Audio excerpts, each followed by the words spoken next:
guys, it's Drew here at Card on My Eye, and so sorry I haven't done a video in quite a while. I actually had a different album, but I want to share with you this one first. I had a different album and I filmed it 2 different times, and the video, for some reason, got corrupted, both files. I was talking to my friend Nancy over at Going Crazy on YouTube, and I guess my video file got corrupted or something, so I couldn't upload it. I tried uploading it for like 4 days straight before I contacted her asking if she's had a problem with uploading any video files lately, and so I hope this video is going to go up. I'm not sure yet, but this is my Magic of Oz album. I started working on it like a month and a half ago, and I did the front cover, and I covered the inside pages, and nothing else, and then today I decided I'm going to finish it. So this is a Magic of Oz album, and what I wanted to do with this album was I actually wanted to make a YouTube series, you know, like where I show pages of the album being constructed, but I wanted to know, because I'm going to remake the album again, because I want to give it to a friend, but I want to keep one for myself as well, so I'm going to reorder all the materials and supplies and stuff. But I was wondering, now that I could order wholesale from all companies, I was wondering if you guys would like me to put together a kit for this album, and then you could follow along to my YouTube series, and you could make this album as well. So if you would like me to make kits for the album, I'm going to try to make them as inexpensive as possible. They're not going to be too expensive.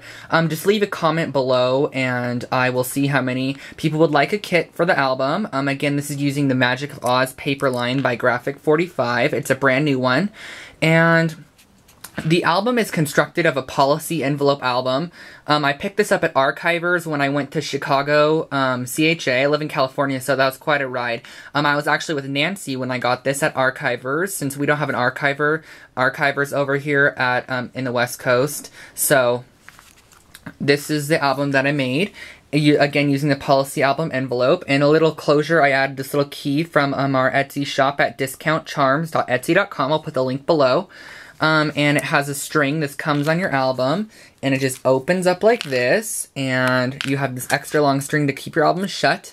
And I added my very own extra large eyelet here. It did have an eyelet in there, but I added my own because I wanted to cover the flap and everything.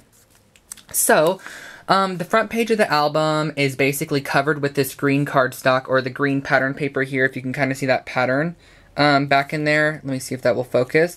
Right there. And then I just basically fussy cut all the images. Fussy cut, everything's cut. The flowers are cut. I added the little slippers.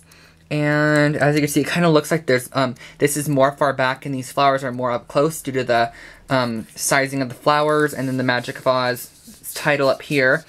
And I'm thinking if I want to make the kits cheaper, because I did use both the 8x8 and the 8x8 and the 12x12 papers, I'm thinking that, because that's kind of expensive to include both the 8x8 and the 12x12. That's already like $25 a paper.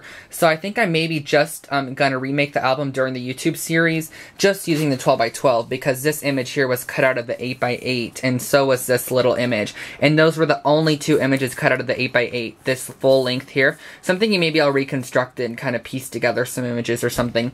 But this huge long tag here is actually connected to the girl, and I just cut it all out. Really simple and easy to do with this brand new craft knife. Oh my gosh, I am addicted. Do you see this?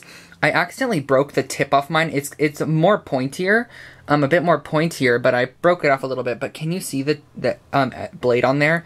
I'm wondering if you can.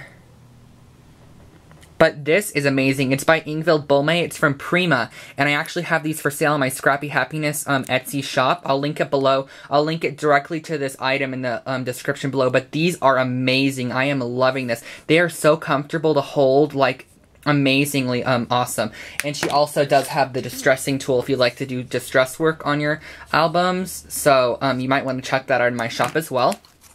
I have them for below retail, and anything over $50, orders over $50, shipped for free in the US.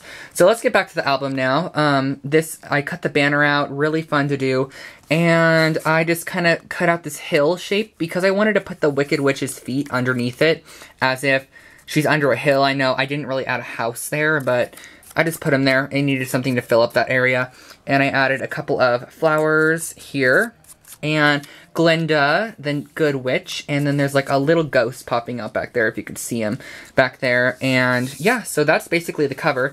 And then the flap adds on the Wicked Witch, which I fussy cut in her little like monkey giraffe things. Well, not giraffes, but monkeys. And a couple of more flowers there. And it opens up, and I need to get through this quickly. And it says, follow the yellow brick road. Well, it doesn't say that, but you can kind of see it. And then it says, I'm melting, and hamburger, or whatever that says right there. But let's open it up. So here's the first page here. And this album was actually so much fun to do. I had such a fun time making it. This is a Maya Road craft envelope here. Oh, but well, before I do that, I covered it with a patterned paper, inked around all the edges using my black paint dauber from Tim Holtz, if you can kind of see that black edge on there. And actually on the inside, there are tags. I've only done the first 2 pages of tags, but they're all going to look like this. They're all going to have a little folded corner, a humongous space to journal or add photos, and then another spot for photos, and you could journal about your photos and everything that's on this page or whatever you'd like to do.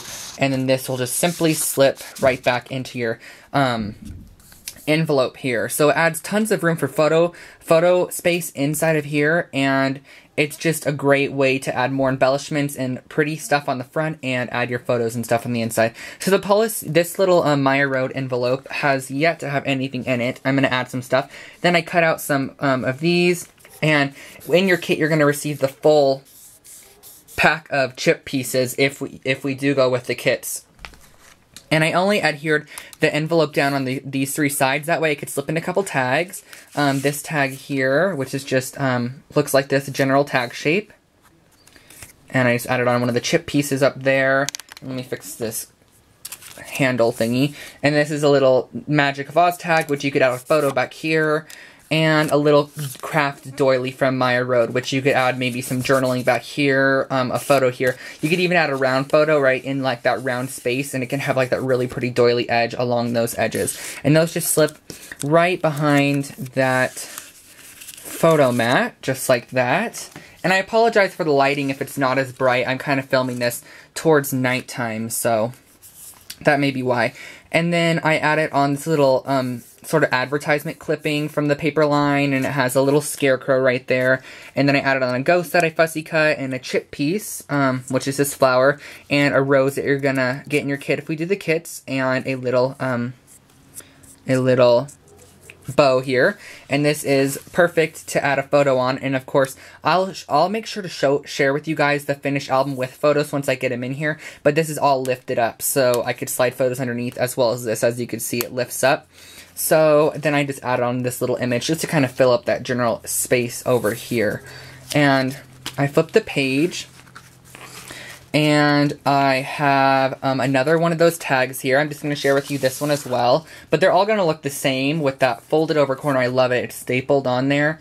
And there's a large space for writing here. And I think when I do the kits, I may do this as craft paper to kind of match the craft doilies and craft envelopes and things in there. So I think I'll do that if we do the kits. And I'm going to slip this back in. And again, it's going to be a YouTube series, about probably 5, 6, 7 videos showing you step to step how to make this album. So if you guys like YouTube, that may be a kit you want to take advantage of if we do it. And then this page, I love the way this page turned out. I just like the sort of like downward angle that it goes. I added this image here that I cut out of the patterned paper. Here's a chip piece that I added a couple of bows to on either side, a little Maya Road envelope, or sorry, craft doily, and then a couple of die cut flowers or hand cut. This is a little tag right here, double-sided for photos. And then you could even journal about those photos on this little, the back side of the craft doily. So really fun. They just slip behind those images. And on this page, we have a little tri-fold page here. And as you can see, it opens like this. And you have a doily, which has been really nicely adhered in there. And it holds your little ticket tag. So you could add more photos here. These are little spaces for pieces or whatever you want to put back there. And it closes up and it says there's no place like home on this tag. Let me just show you that right there. And then I added on a couple of craft doilies and some Maya Road trim up here, and a little Tin Man chip piece. And then the page flips, and we have this page. And I do not have the tags done for the last 3 pages, but I'll get those done before the kits come out so I could just share them with you, but I added on some more of that trim underneath. As you can see, it's just underneath there. And this is a nice photo mat here with, and all these are lifted up so I could add my photos in. And then there's a little scarecrow laying across the photo mat, if you can kind of see that. And then I have this here, this little scarecrow tag. So this one's kind of dedicated to the scarecrow page. He's one of my favorite characters in the movie. But you could totally dedicate this to whatever page you'd like to do. And it just says wanted a brain, because that's what he wants. And a little craft doily peeks out there. On this page, I added a pocket page. So it has some trim all along here, a little emblem right here of that freaky guy who leaves Dorothy when she's trying to get into the hot air balloon. How rude is that? And there's a little craft doily, which you can journal on. A pull-out chip tag that says The Magic of Oz, and it has all the characters. A nice room for journaling back here as well. And a nice large character tag, again with that room for photo in the back. And a couple more tags, again, space for photos in the back. And they just all slip really nicely down in here like this. You could even add more. Like, I have a ton of scraps, so you could even make more tags if you'd like to. And so that page just flips. And here we are at this page. So I added another flap here. I do not have the tags done again. And a couple of craft doilies along here on this page. And this was just cut, and I added the extra over here. So it kind of added, you get more out of your doily rather than having to use a whole new one. This is a photo mat. Again, I did not adhere any of these pieces down so I could add my photos in. I scalloped the edges and added a little chipboard